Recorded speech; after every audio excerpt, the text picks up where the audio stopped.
9 months ago, I went to the first protest at Queen's Park, Toronto.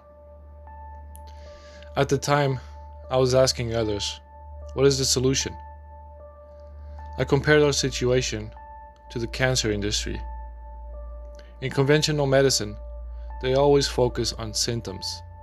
They prescribe you drugs to treat your symptoms. They never focus on the causes of sickness.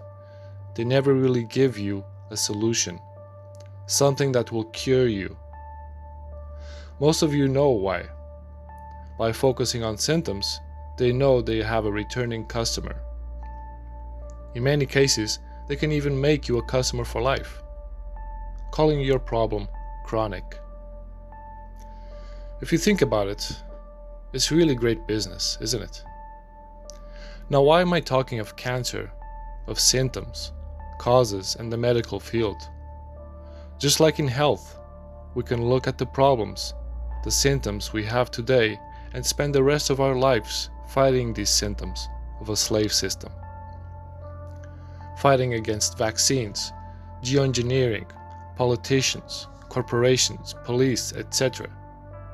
Symptom after symptom without ever focusing on the underlying root cause of all our problems.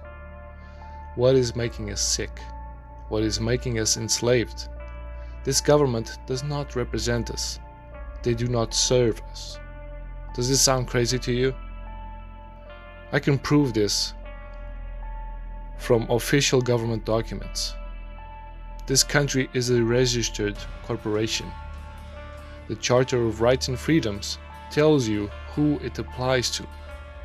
If you go online and check the Canadian Constitution Act, the government's own website, read section 32, and it will tell you who has the rights and freedoms.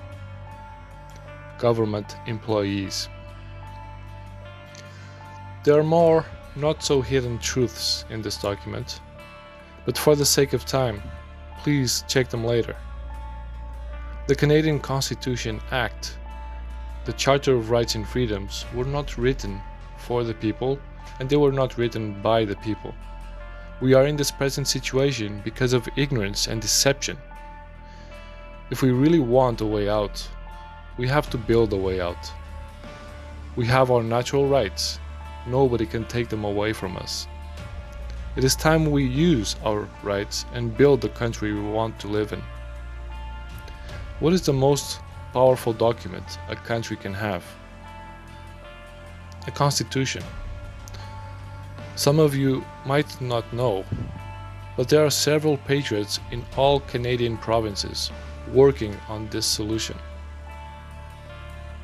There is a reason why we didn't learn of constitutions in school. Why is a constitution so important? It establishes who has the highest authority, starting from the people, then the constitution, the courts, government, and so on. I understand there's division and doubts, but you have to ask yourself, what is the solution? How are we getting out of this New World Order slave system? I ask you, please, look at this information and join the effort in building a better future. Let's work for a solution. Knowledge makes a man unfit to be a slave. A revolution does not need to be a battle. It doesn't need to be torches and pitchforks on the streets. The simple act of accepting and using our natural rights, our power to build our system, is in itself a revolutionary act. We don't need to fight them.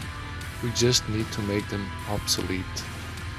To explain this in the simplest way possible, if our society was a board game, the Constitution is the written rules of the game.